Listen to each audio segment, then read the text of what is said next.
আসসালামু আলাইকুম ভাই ও আপুরা, আশা করি আল্লাহর মেহেরবানিতে তোমরা সকলে অনেক ভালো আছো। আমিও আলহামদুলিল্লাহ আল্লাহর অশেষ মেহেরবানিতে তোমাদের দোয়ায় অনেক ভালো আছি।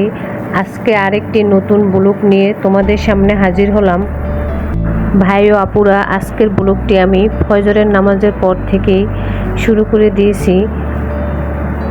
ফজরের নামাজ পড়ে তারপরে চলে আসলাম রান্নাঘরে।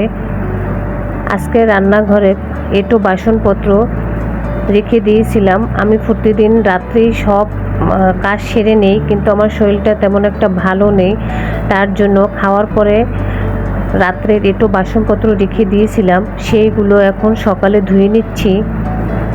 প্রিয় ভাই ও আপুদের উদ্দেশ্যে বলছি, আপনারা দেশ বিদেশ থেকে যে যেখান থেকে আমার ভিডিওটি দেখতেছেন তারা প্লিজ আমার ভিডিওটিতে একটি লাইক দিতে ভুলবেন না।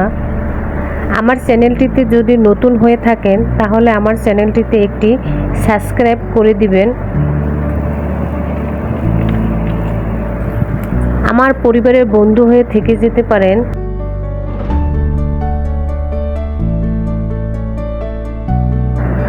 আমার এই নতুন চ্যানেলটিকে সামনে এগিয়ে নেওয়ার জন্য ভাই ও আপুরা, আপনারা যদি আমাকে সাহায্য না করেন তাহলে আমি সামনে আগাতে পারবো না।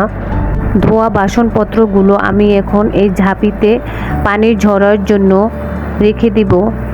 আমি সব সময় এই ঝাঁপিতে পানি ঝরার জন্য ধোয়া বাসনপত্র রেখে দিই। তারপরে পানি ঝরার পরে যেখানে যেই জিনিসপত্রগুলো রাখা দরকার সেখানে সেই জিনিসপত্রগুলো রেখে দেই। এখন একটি ন্যাকড়া দিয়ে আমি আশেপাশে সব কিছু মুছে নিব। তারপরে সকালের নাস্তা বানিয়ে নিব। এখন রাইস কুকারে ছোট ছেলের দুধটা জাল করে নিব। দুধটা জাল করে নামিয়ে ফেলবো। তারপরে রাইস কুকারে ভাত বসিয়ে দিব। আজকে অনেক কাজ করতে হবে, তার জন্যই সকালে দুপুরের আর রাত্রের ভাত একসাথে রান্না করে নিব। এখন রান্না বসিয়ে চলে আসলাম ড্রয়িং রুমের সব কিছু ঝেড়ে নিচ্ছি। এই যে দেখতেছো, এই যে ঝাড়ুটা, এই ঝাড়ুটা কিন্তু আমি খুব শখ করে কিনেছি। আমি অনলাইনে দেখেছিলাম এই ঝাড়ুটা, তারপরে অনেক খুঁজেছি, তারপরে আমাদের মার্কেটে গিয়ে এই ঝাড়ুটা পেয়ে গেলাম, তার জন্য এই ঝাড়ুটা কিনে নিলাম। এই ঝাড়ুটা কিন্তু খুবই কাজের। এই ঝাড়ুটা দিয়ে সব কিছু করা যায়। এই যে ফ্যান পরিষ্কার করতেছি, ঝাড়ু দেখো মানে উঠে পরিষ্কার করতে হয় না। এই ঝাড়ুটা কিন্তু বড় করা যায়, আবার ছোট করে ভাঁজ করে রেখে দেওয়া যায়। শু ক্যাবিনেটের উপর যা কিছু আছে তা সব কিছু নামিয়ে এখন শু ক্যাবিনেটটা পরিষ্কার করে নেব। দেওয়ালটাও একটু পরিষ্কার করে নিচ্ছি। এখন এই যে শু ক্যাবিনেটের উপর যে ফুলগুলো, সেগুলো আমি রং করার যে ব্রাশগুলি আছে ওইগুলো দিয়ে ভালোভাবে পরিষ্কার করে নিচ্ছি। এভাবে পরিষ্কার করলে আর ধোয়ার প্রয়োজন হয় না। ক্যাবিনেটের উপর যা কিছু ছিল সেগুলো সরিয়ে রেখেছিলাম। এখন ক্যাবিনেটের উপর বসেই আমি পরিষ্কার করে নিচ্ছি। এই যে দেখতেছো র্যাকটিতে কিন্তু আমি আপনাদের ভাইয়ের ঔষধ, আমার ঔষধ রাখি। এই যে লাল ঝাঁপিটা, এটা আমার ঔষধ রাখি। আর ওই যে বক্সটা আপনার ভাইয়ের ঔষধ রাখি। এগুলো মোছার পরে এখন আবার ক্যাবিনেটটা আবার পুনরায় মুছে নিলাম। এখন চলে আসলাম পর্দার স্ট্যান্ডটা খুলে পর্দাগুলো ধোয়ার জন্য নিয়ে যাব। স্ট্যান্ডের নিচে দেখা যায় কিছু ময়লা জমেছে, সেগুলো আমি ন্যাকড়াটা দিয়ে মুছে নিলাম। এখন পর্দাগুলো আমি বাথরুমে রেখে দিয়ে আসছি। তারপরে চলে আসলাম ডাইনিং টেবিলের কাছে। ডাইনিং টেবিলটা একটু কাপড় দিয়ে মুছে নিব। আমি কিন্তু ডাইনিং টেবিলে যতবার খাই ততবারই মুছে নেই। এখন ভাবলাম যে ধুলাবালি পড়েছে, উপরে ঝাড়া পোছা করেছি, এর জন্য ডাইনিং টেবিলে একটু মুছে নিচ্ছি। ম্যাটগুলো সুতি কাপড় দিয়ে মুছে নিচ্ছি। তারপর চেয়ারগুলো একটু কাপড় দিয়ে মুছে নিচ্ছি।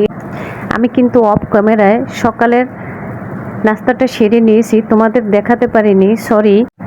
চলে আসলাম রান্নাঘরে এসে দেখি ভাত হয়ে গিয়েছে। তারপরে ভাতগুলো রাইস কুকার থেকে নামিয়ে একটি ঝাঁপিতে সেঁকে নিয়েছি।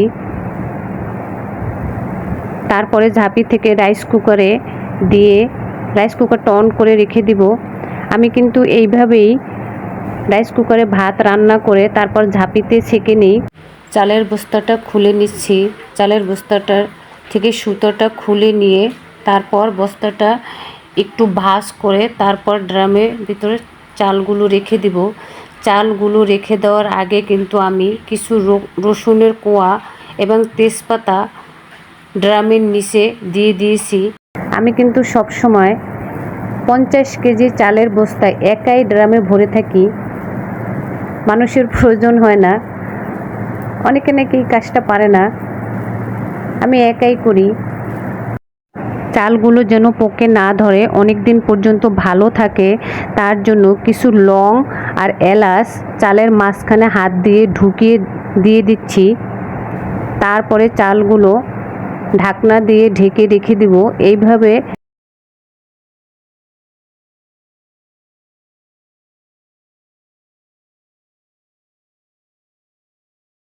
অফ ক্যামেরায় আমি পর্দাগুলো কেচে ধুয়ে নিয়েছি।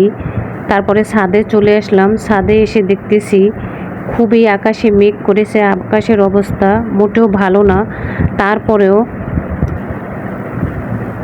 পর্দাগুলো ছাদে সরিয়ে দিয়ে এসেছি, যে ভিজা পর্দা থাক, ছাদেই সরানো থাক, বৃষ্টি আসলে আসুক। তারপর চলে আসলাম নিচে। এখন ড্রয়িং রুমটা ঝাড়ু দিয়ে নিচ্ছি। আমি কিন্তু সব সময় ঘুম থেকে উঠে আগে আমার পুরো ঘরটা ঝাড়ু দিয়ে নিই। সেগুলো তোমাদের দেখাতে পারিনি, যদি দেখাতে যাই তাহলে ভিডিওটা অনেক বড় হয়ে যাবে, তার জন্য আমি অফ ক্যামেরায় করে নিয়েছি। এখন ড্রয়িং রুমটা মুছে নিচ্ছি। ড্রয়িং রুমের সাথে সাথে রান্নাঘরটাও মুছে নিব। রান্নাঘরে বসে চালের বস্তা থেকে চাল বের করে ড্রামে চাল ভরেছি। চালের বস্তার যে ময়লাটা সেগুলো রান্নাঘরের ফ্লোরে পড়েছে, এই জন্য রান্নাঘরটা মুছে নিচ্ছি।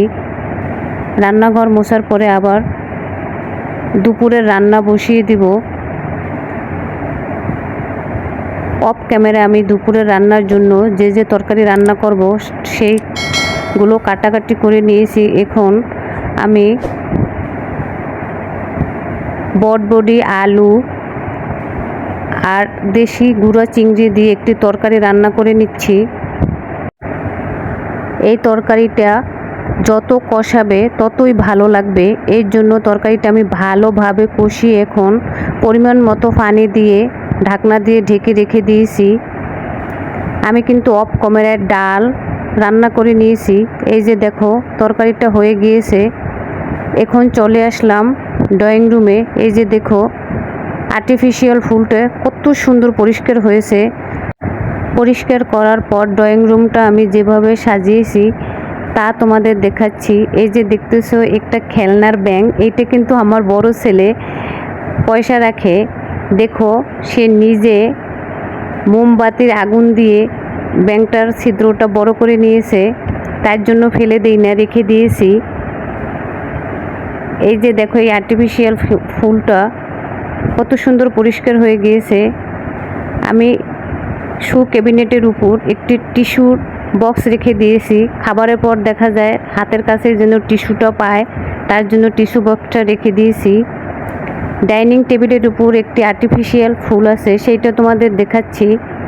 দেখো ফুলটা কত সুন্দর পরিষ্কার হয়েছে। আমি কিন্তু অফ ক্যামেরায় গোসল করে নিয়েছি। আরও তো আমাদের মেয়েদের অনেক কাজ থাকে। আমার ছেলেকে খাইয়েছি, ছেলেকে গোসল করিয়ে ঘুম পাড়িয়ে দিয়েছি। এখন চলে আসলাম, এখন কিন্তু বিকেলবেলা আমি তোমাদের ড্রয়িং রুম কীভাবে সাজিয়েছি তা দেখাচ্ছি। ডাইনিং টেবিলের ঠিক উপরে এই যে দেখো একটু মাশরুম লাইট, এই লাইটটা কিন্তু আমি অনলাইন থেকে নিয়েছি। এই মাশরুম লাইট 4টা এনেছিলাম, এক একটার দাম নিয়েছিল 100 টাকা মেবি। মাশরুম লাইটের ঠিক নিচে আমি একটা গুড নাইট লিকুইড লাগিয়ে রেখেছি। এই যে ওয়ালমেটগুলো কিন্তু আমি শু ক্যাবিনেট ঠিক উপরে হ্যাঙ্গিং করে নিয়েছি। তারপর অন্য একটি রুমে যাওয়ার যে দরজার উপরে একটি আমি ফুলের ঝাড় লাগিয়ে নিয়েছি। ডাইনিং টেবিলটা দেখতেছো, ডাইনিং টেবিলে কিন্তু আমি একটি মাটির পাত্র রেখে দিয়েছি, আরেকটি আর্টিফিশিয়াল ফুলের টব রেখে দিয়েছি, আরেকটি বাস্কেট রেখে দিয়েছি। যেই পর্দাগুলো ধুয়ে দিয়েছিলাম সেই পর্দাগুলো দরজায় লাগিয়ে দিয়েছি। দরজার ঠিক সাইডে আমাদের বেসিংয়ের সাইডে আমি হাত মোছার জন্য একটি তোয়ালে রেখে দিয়েছি।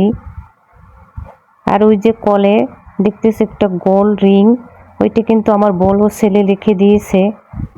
বেসিনের সামনে কিছু প্রয়োজনীয় জিনিসপত্র রেখে দিয়েছি। বেসিনের নিচে আমি একটি ঝুড়ি রেখেছি।